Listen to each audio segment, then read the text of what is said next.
So I don't need to define what a commodity is. We all know the goods which we are using for various things. Either it can be an agricultural commodities or any kind of a raw material which we used for production of any products and the services. So sometimes, okay. So now when I say types of commodities, maybe in your school days we started learning about the different types of commodities as like agri commodities and non-agri commodities. When it comes to agri commodities, again, I'm just giving a basic idea on commodities. So like pulses, cereals, spices, fibers, oil and oil seeds. Again, you know the each and every commodity which comes under pulses. Every commodity which comes under cereals, right? In general, I'm talking about spices like chili, turmeric and all, pepper, cardamom. So like all these kind of spices. So fibers, cotton, okay. So and all these kind of cotton, so fibers, oil and oil seeds, maybe like soya bean, and all these kind are comes under oil and oil seeds. So these are all some sort of agri commodities in terms of products. And when it comes to non-agri commodities, basically we can categorize as metals, and again the metals can be classified as base metals and the precious metals, and also the energy products. So base metal, we all know aluminium, copper, nickel, zinc, tin, lead and steel, everything. And when it comes to precious metals, it's like gold, silver, diamond, platinum. Maybe you can go further if based on the chemistry like palladium, rhodium and so many other products. When it comes to energy, so predominantly we are using crude oil and the natural gas, sometimes even electricity. Okay, so maybe either you can take it as a product. So these are all some energy products. So these are all various commodities when it comes to the commodity markets.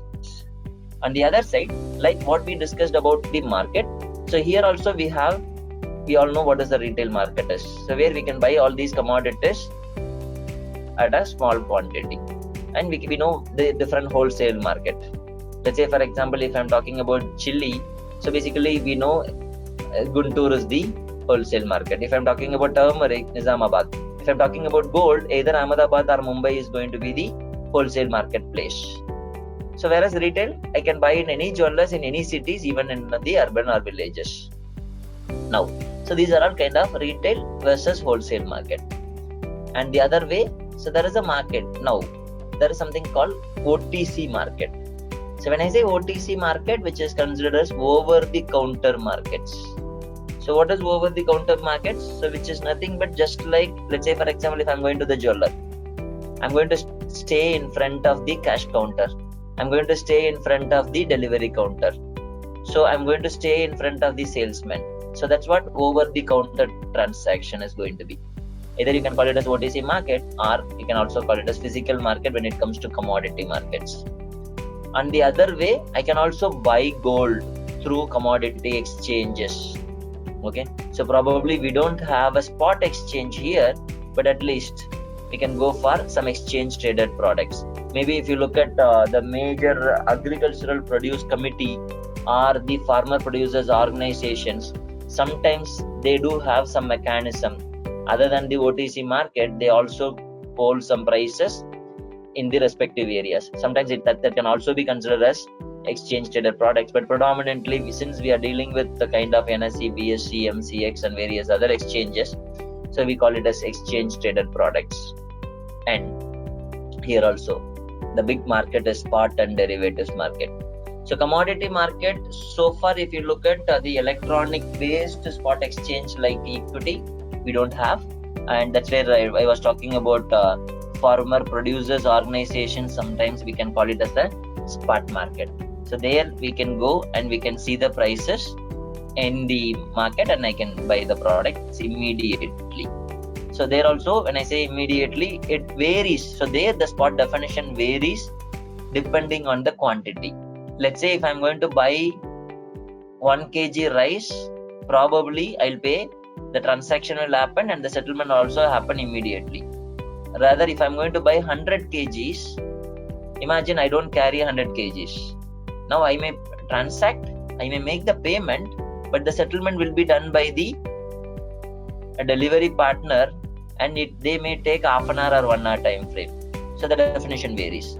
Instead, if I'm going to buy 5 metric tons of rice, so your loading and unloading will take times, and your vehicle availability, your logistics availability is going to define the spot market. And that's why I said the commodity definition of a spot, not like in financial market, I cannot consider as T+2. It varies from transaction to transaction depending on the location and the size. Now, we have also got something called derivatives market, which we are going to discuss little later. Okay, so these are all small introduction about the commodities, and I don't need to talk about the prices.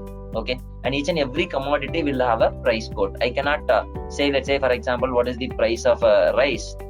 Okay, it is always going to be either quoted in terms of price per kg, or price per quintal, or price per metric ton. So these are all obviously, for every product we are going to have a different price quotation.